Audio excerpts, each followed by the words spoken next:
Are you running out of storage for your video editing projects? Or are you just starting and you're doing your research and you're thinking, should I buy this £80 hard drive? Well, soon you'll probably end up with a stack of hard drives like most editors, but there is a better way. In this episode, I'm going to share my 2-drive, 29 terabyte storage setup, how it works, what it costs, and best of all, at the end, I'll tell you how you can get your clients to pay for it. Welcome back to the video editing podcast from Unsplice, where you'll learn how to overcome randomly editing from the gut and consistently craft top-tier edits using high-level storytelling and industry-standard workflow that premium clients will pay £300 to £500 per day for.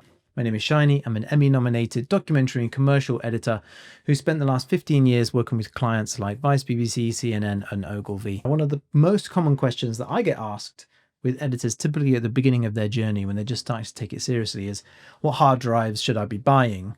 And you start off with cheap options and then you just stack it up and you add more and more and more, and then before you know it, you've just got a massive drawer full of hard drives. Over my career, I have finessed this storage system. I used to have a massive RAID drive, a huge computer which was filled with hard drives, and I had 20 terabytes at the time. And this setup has given me more storage in a much smaller footprint. I'm going to run you through my complete hard drive setup, and this is what I recommend to all of my students, and it's what I recommend to editors that I've known for years who have been stacking up decades of hard drives. Now, the first thing that every single editor needs is an external edit drive. This needs to be an SSD, a solid state drive.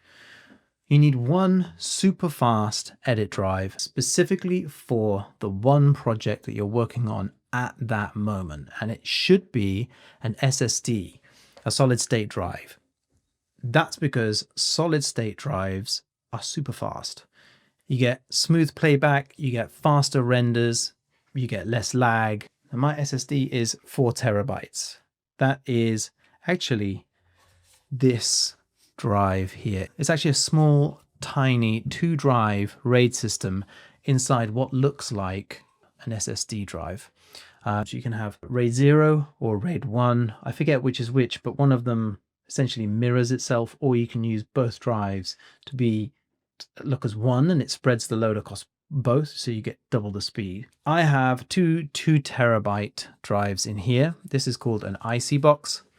I got it imported from Germany. There are tons of options out there, but this box itself cost me about £80, and the 2 drives inside came to about £200. Now you can buy 4 terabyte SSDs. It's probably going to cost you slightly more because it costs more to have a single drive that is 4 terabytes than it is to have two 2 terabytes. But the cost of data is going down. By the time you watch this, it might go cheaper. Now, the good thing is about investing in SSDs is you are future-proofing yourself. All laptops now pretty much come with SSDs built in. They are the future. I can imagine hard disk drives will probably be phased out once the tech becomes cheap enough. And if you can't afford a 4 terabyte, then go for a 2 terabyte. It's absolutely fine. That's probably going to cost you about £100. I've never needed more than 4 terabytes for one single project. And if I have, then the client will send me a hard drive, physical hard drive, shipped with all of the footage on it. So I can use that hard drive to edit from. And if you do find yourself having projects that are bigger than 4 terabytes, well, congratulations, you've hit the big leagues. That means you can afford a massive RAID system. So don't worry about that just yet. Okay, drive number 2 is your archive drive. So when your live editing project is finished, you put that onto the archive drive. And this is where you keep all of the projects from the current calendar year. Mine is a 5 terabyte hard disk drive. Why? Well, because they're cheap. Mine is a LaCie. You've seen these. It's a LaCie Rugged. They're pretty cheap. You can get them for less than £80 now. Now, this one's pretty old. It's been around the bush. I'm even surprised it's got a USB-C. So when your project is finished from here, it goes straight onto here. So you keep a copy of all of the projects from the current calendar year on here. if a client comes back a month or 2 months or 3 months later with some revisions, you can edit from this. It's pretty slow, but you can edit. And if it's just going to be something small, a small tweak, a title change or whatever, then you can very quickly do that without having to mess about with anything. Now, the savvy amongst you will notice that there's only 9 terabytes here from the 2 drives. So where are the other 20 terabytes of storage coming from? Well, the third storage solution is iDrive. That's 20 terabytes of storage in the cloud. And 20 terabytes of storage means that I can keep this backed up constantly. I can keep this backed up constantly into the cloud. And at the end of the calendar year, what I do is once this is backed up, I can wipe it. I can wipe it clean and I can start afresh on January the 1st. This is empty and we can start a new calendar year, and all of my projects are now in the cloud, and we can keep them until we run out of storage.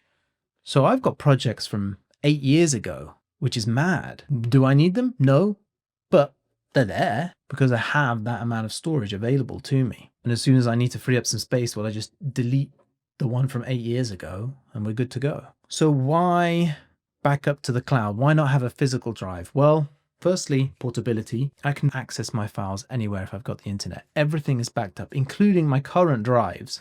Everything is backed up into the cloud. And the best part is it's only $175 for the first year for 20 terabytes of data. Now, if you wanted to buy 20 terabytes of data, physically, you're looking at £1,500 for a RAID system with a similar amount of storage. And you have the advantage that they have their own systems backing up your cloud backup. So it's safer than a physical drive, it's cheaper than a physical drive, and you can access all your files wherever you are in the world and download whatever you need. Now, we'll get around to telling you how you can get the client to pay for this, so it's completely free. But there's another golden rule that I have for every editing data setup, and that includes your boot drive. So your boot drive is where your software is. It's what you're going to be reading and writing all of the media cache from. By default, your software is going to write to the media cache on your boot drive.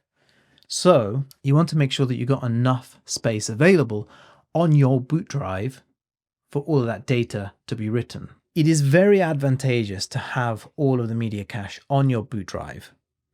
And that is because it's writing data, whereas from the edit drive, it's reading data. And if the computer is trying to read and write and send data both ways down a cable, then it's going to work at half the capacity because there's only so much data that can pass through a cable. So ideally, you want to have your computer reading from one drive and writing to a different drive. And that is your boot drive. So because of that, you need to make sure that you have at least 25% space free on your boot drive. The more data you have in your boot drive, the more your computer has to search around to try and find some free space. So if there's a good chunk of free space on there, then it's easy to find, and that gives you a little performance boost. Now on SSDs, which most laptops are, it's not as critical. With hard disk drives, it's absolutely imperative. So if you are buying a new laptop, make sure it has at least 500 gig internal storage. Don't go for a 250 gig. It's not worth it. I would opt for 1 terabyte to 2 terabytes because you're going to eat that up pretty quick. But how do you get your clients to pay for it? Well, this is a game changer. So recently I had a client reach out to me who I'd worked with many times, a long-time client, and they said to me, I don't suppose you have this project still. I was like, why? What's going on? He said, well, we kept our entire archive on LucidLink and it's been wiped and we can't get it back. So we've lost our entire archive and we need this one project. The clients come back and they want to update this one project. I was like, okay, no problem. Here you go. And gave them the project. The client was super, super happy. I had charged them a project storage and supply fee. Now, I first charged this fee, it was because the client kept asking for all of the working files for the projects, the edits that I was doing, because they were finishing them in-house. because it was cheaper than coming back to me. So I said, okay, let's make it worth my while. Let's charge them a project storage and supply fee. So you can have all of the working files, but there is a fee. So I've been charging this project supply and storage fee for pretty much every single project that I've worked on with that client for 3 or 4 years now. And this occasion, they said to me, I'm so thankful for this project storage and supply fee. I'm really, really grateful for it. So how does a project storage and supply fee work? Well, if they ask for your working files, you just say, yep, absolutely happy to do that, because you're missing out on any further work because they're going to be doing it in-house. So it makes sense for you to charge, but they should get a little bonus from that, which is the fact that you will keep that project in storage now. So I charge £250 for this. So one client paying this fee one time will pretty much cover most of your costs for that year. So we need to charge one client per year and you get all of this storage for free. Now, if this has been useful for you, I'll put links to equivalent items in the description.